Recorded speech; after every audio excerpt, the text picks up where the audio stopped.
Hi there. I'm Dr. Suzanne Bechtel, a passionate legal educator dedicated to making legal studies clear, practical, and even a little inspiring.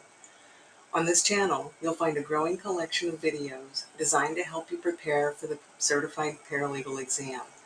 It covers key topics, breaking down complex concepts, and offering study tips that actually stick. If you're looking for a deeper dive, check out my Teachable School, where I offer structured courses, interactive tools, and exclusive resources to support your journey towards certification. Watch this video to the end and you'll find a coupon code for a discount. Don't forget to subscribe and explore the playlists. Your success on the NALA-CP exam starts here. Now, before we move on to the lecture, there are two important disclaimers. First of all, this is not considered legal advice. Everything shared here is designed to support your learning journey. Also, I am not a lawyer. This course is designed to help you understand the concepts of the exam. Thank you. Hello, Dr. Suzanne Bechtel here again, and I have a lecture today on performance and under Article 2 of the Uniform Commercial Code.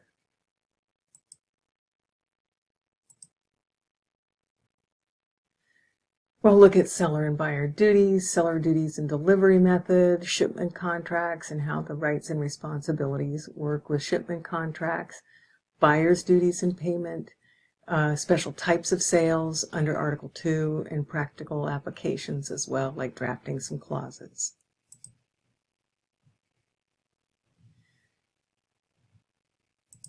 Seller and buyer duties.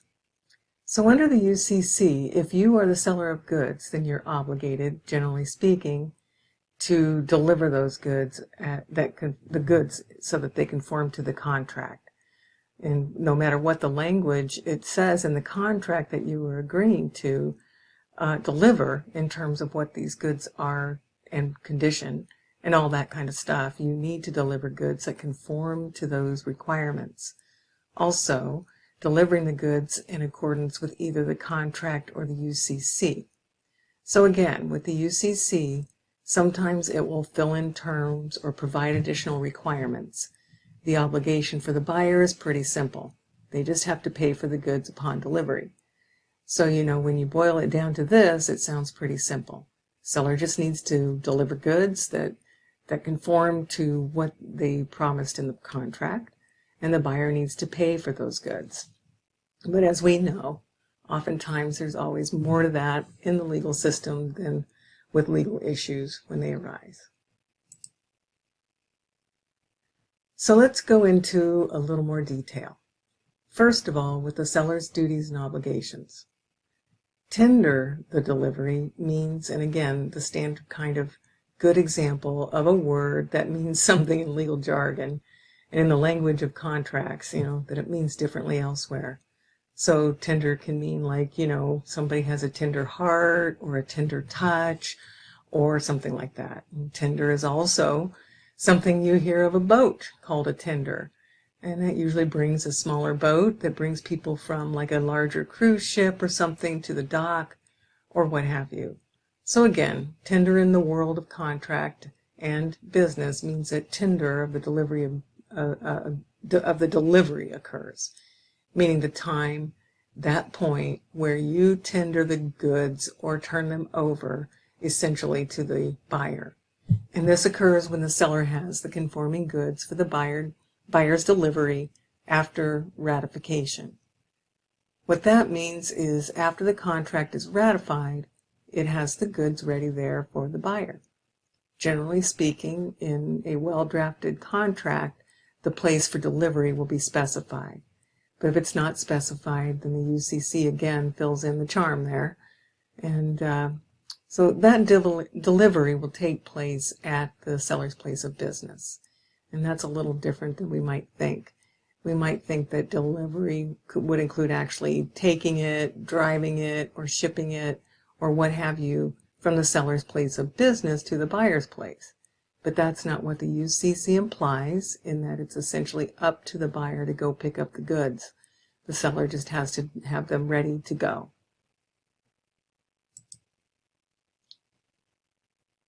Next, we're going to look at seller's duties and delivery methods and how they apply to delivery. So we talked about the definition of tender and the place of delivery. That's the default, the buyer's place of the seller's place of business. So delivery can be what we call a common carrier. This would be a ship, a truck, a train, something, it could be a bus, something like that. Generally, most things are delivered around the country. They're delivered by truck. Could be a plane, could be a ship. It's going overseas, that type of thing. So again, with respect to the seller's obligation, if the delivery is to be made by common carrier, the seller must deliver the goods to that carrier. So if they're going to by ship, they would have to deliver it to the port and to that particular ship. If they're going by truck, they would have to deliver it to where it's going to be loaded onto that truck. They have to be properly loaded and transported by the carrier. And then once the goods arrive, the buyer must accept and pay for them. And that could be something that could be an example of how something is set up with respect to goods that are being delivered. And so the seller would become what we call the bailor, B-A-I-L-O-R. And they transfer the goods and the title to the goods to the bailee, B-A-I-L-E-E, who holds on to the goods until they're instructed to transfer them to the buyer. And the buyer in this bailor/bailee situation is actually a third party. And they would get the title to the goods upon when the bailee delivers them or transfers them to the buyer. So sometimes when you see this happen, you'll see, for example, goods that are going to be kept in a warehouse or something like that, some place where they need to be in the custody of this additional person or company. And then it becomes kind of complicated in terms of what happens if something happens to these goods while they're in the possession of the bailee. And those are things that should all be dealt with through contracts between the different parties. All right, so continuing on the seller's duties and obligations, if there is a title to the property, they need to make sure that the title is transferred to the buyer. And that can be with things that are kept in a warehouse, kind of situation. You're looking at all the things that come along with this, like bills of lading, warehouse receipts, or any other document that shows a transfer of ownership to the buyer. It tells the bailee who owns these goods and who is supposed to get title upon delivery, and then a company it's what they do.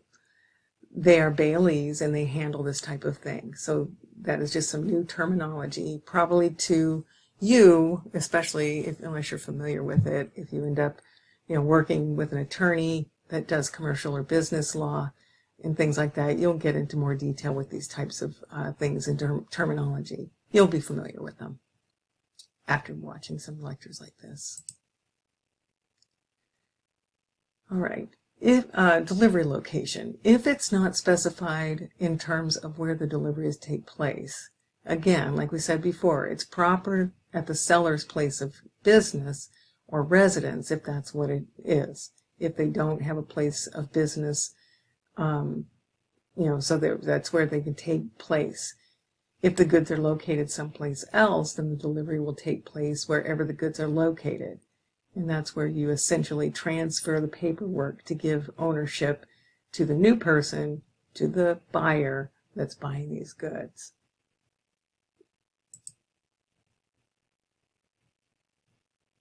Next, we're going to talk about shipment contracts and the rights and responsibilities surrounding that. For shipment contracts, where we're talking about shipping goods, what are the parties' rights and responsibilities? Well, it's certainly important to determine how goods are going to be shipped, if they need to be shipped from the buyer to the seller. And under a shipment contract, and we're going to talk about the two types. Under shipment contract, the buyer is responsible for the goods when they're placed with the carrier. So as soon as the seller places those goods with the carrier, who's going to be taking the goods or delivering them ultimately to the buyer, If this is what's considered a shipment contract, the buyer is responsible the minute those goods get placed with the carrier, meaning the seller's responsibility ceases or ends by delivering the goods to the carrier at that point in time, and the buyer then becomes responsible. So if something happens to those goods during the course of transit or something like that, that falls on the buyer, and they're going to be responsible for it. On that destination contract, if you make a destination contract, the buyer does not become responsible until the goods are actually received by them. So this would be an important thing to decide in terms of whether the contract will be a shipment contract or a destination contract, because that's going to determine who essentially is responsible for the goods during the time frame that they are with the carrier. Now, there's some terminology that's used for shipment contracts with respect to the parties' rights and responsibilities. So let's take a look at those and what they mean. FOB means free on board. And that means that when you're looking at when the goods are being shipped, you're going to look for either FOB place of origin, or it'll say FOB place of destination. So that's going to be how we determine issues of title, liability, and shipping cost. So if it is FOB place of origin, then once the seller has loaded the goods on the carrier at the place of origin, their responsibility ends, and it becomes the responsibility of the buyer from that point during the transport. So that's something that you need to be aware of. FAS means free alongside ship. And for any of you that have, by chance, ever worked in industries where you've dealt with shipping and things like this, these terms, you may already know them. For most people that have not ever seen these particular terms or understand those, this is important terminology. So free alongside is usually alongside ship. It usually, obviously going to be used when goods are being shipped on some sort of seagoing vessel, some sort of ship or boat or something like that. You're going to look again at FAS, whether it's FAS place of origin or FAS place of destination. And that's where the responsibility changes hands. In terms of cost, insurance and freight, they have to, with whatever's included in the seller or buyer's responsibility for paying that. If it says EX, ship, that refers to a contract where the goods are shipped by sea, but also that the seller is liable until the goods are actually unloaded from the ship, that is, at the place of destination. So now if you have a contract marked no arrival, no sale, that means exactly what it says, is that if the goods don't make it to the place where they're supposed to be delivered, the seller bears the loss of that. So they would have to pay for the damages or send replacement goods or whatever have you. So next, the buyer's duties and payment. So the buyers has inspection rights. Buyers have the right to inspect goods, and the seller's opportunity has an opportunity to cure.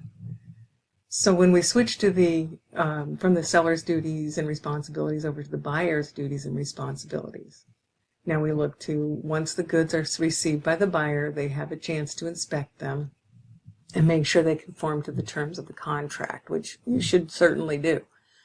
You would never want to just leave it in the box, so to speak, and not look at it. You want to make sure it's what you contracted for. And there are some circumstances where the UCC will allow a seller to change to cure any the chance to cure any problems, essentially with non-conforming goods. Payment methods and requirements is what we'll cover next. We'll talk about the buyer's payment duty, accepted payment methods, and types of letters of credits. So with respect to payment, once the inspections are complete and the buyer has determined that the goods are as promised, and their duty is to pay under the contract. So their duty arises, and that will depend on how they've contracted or agreed to under the contract to pay, whether by check, letter of credit, documenting of title, that type of thing. A letter of credit is not something that we use in normal everyday life or finances, but is used quite a bit with shipping. Under the UCC, it's essentially a written promise, generally by a bank, that says it will honor any drafts made upon it by a specified customer as long as the conditions described in the letter are complied with. So they essentially present the letter of credit to from the bank in order to be given the money for payment. So the letter of credit obviously is something different. And most of us deal with credit cards and checks, and that's certainly a fine way of making payment. But letters of credit are also used with respect to these types of transactions, and actually quite frequently.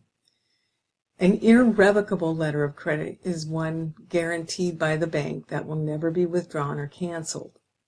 An irrevocable letter of credit allows the bank to cancel or withdraw the credit, usually upon notice to the customer.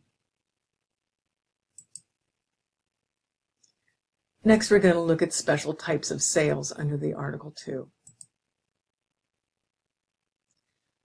Sale on approval definition, where the buyer has reasonable time to try goods and sale risk remains with the seller until acceptance. And sale or return definition means buyer can return unsold goods to the seller but assumes risk of damage or theft. So these are special types of circumstances. And so to go a little further into this, there's something called a sale on approval.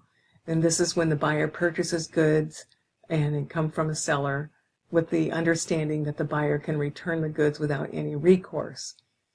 So if you ever bought anything such as clothing or something like that, and within the policy is you can return it, free shipping and all that good stuff, which is always nice. And so that resembles this. So you're talking about the type of situation, although we're talking about usually sales of a lot of goods, not an outfit at the store or whatever, between merchants.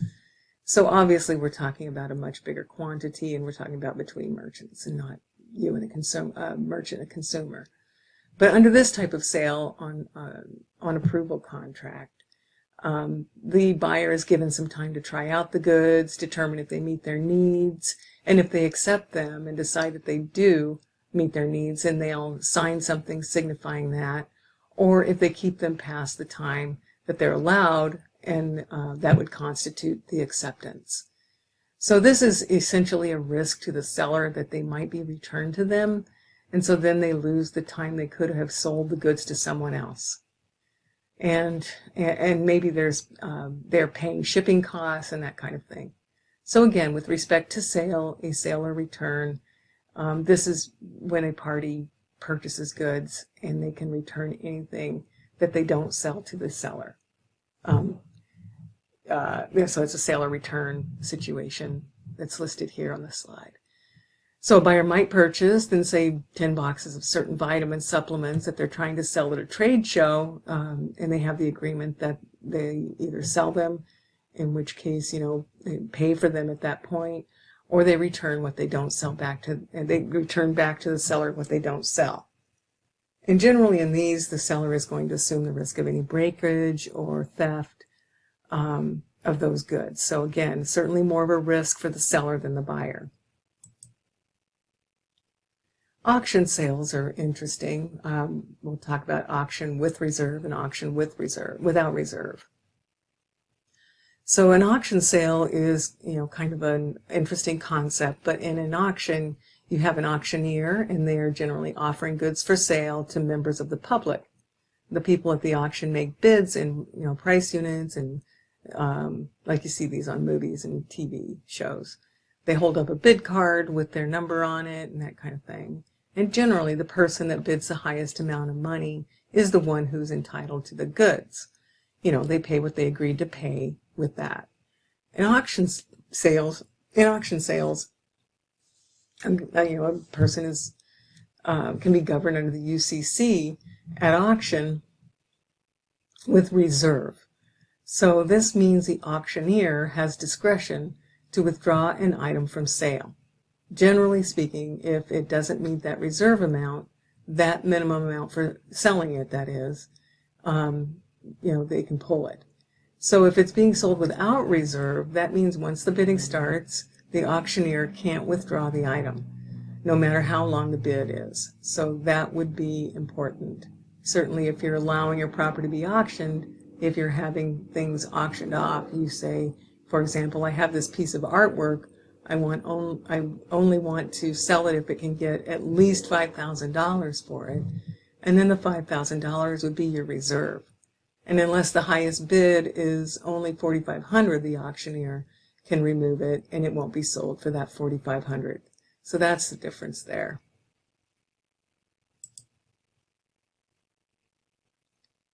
So let's look at some practical applications for the legal paraprofessional. So you're the delivery clauses or something, and for bailments and shipment or something you need to be familiar with and pay attention to in your everyday duties.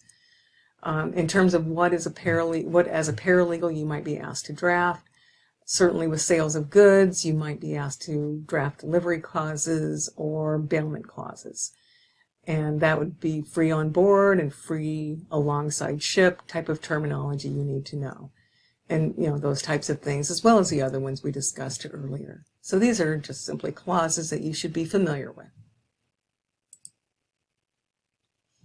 So we covered these in an earlier slide, but these are just the terminology being brought back to sort of conclude and talk about its practical application. If you have CIF and C&F clauses, remembering CIF includes costs, insurance, and freight obligations, while C&F includes cost and freight only for shipments. We talked about ex-ship clauses. Ex-ship clauses require goods to be delivered at the ship's destination port before the buyer assumes responsibility. And remember the no arrival, no sales clauses to ensure payment or sale occurs if the goods do not arrive at the destination port.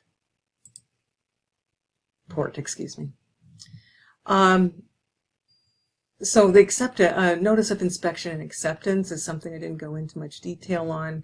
So real quick, let me do that. Inspection and demand notice means buyers have the right to demand inspection of goods before acceptance to ensure conformity with terms. And limiting acceptance of goods, contracts may include clauses to limit acceptance of non-conforming goods to protect the buyer's interest. And sale on approval and return. We did talk about this earlier. Sale on approval and sale or return. On return provisions allow buyers to test goods before finally. I'm sorry, I said sale. Sale on approval and sale or return provisions allow buyers to test goods before final acceptance or return. And then there are the consignment contracts, and those define terms where goods are delivered, but ownership remains with the seller until sold. And that goes back to like the trade show thing that I gave an example of earlier. All right, so to conclude, our key insights on performance and duties under Article 2 of the UCC. We talked about the seller and buyer obligations and how Article 2 defines some clear obligations for sellers and buyers that ensure fair and efficient transactions, and delivery and shipment methods, delivery terms and shipment contracts under Article 2 determine how goods are transferred and risks managed, and special sales types. Special sales like installment and conditional sales have some unique performance and duty requirements under the UCC. And being able to work as a paraprofessional and helping to draft and evaluate contracts for effective risk management and real-world business. So that concludes it. Thank you. I hope you got some good information from this video lecture. Don't forget that I have a Teachable school account. Here is the address for that, mayananda-s-school.teachable.com. The name of my school is Mayananda. And also there's a coupon here for you to save some money. And finally, good luck on the exam, and don't forget to like, share, and subscribe.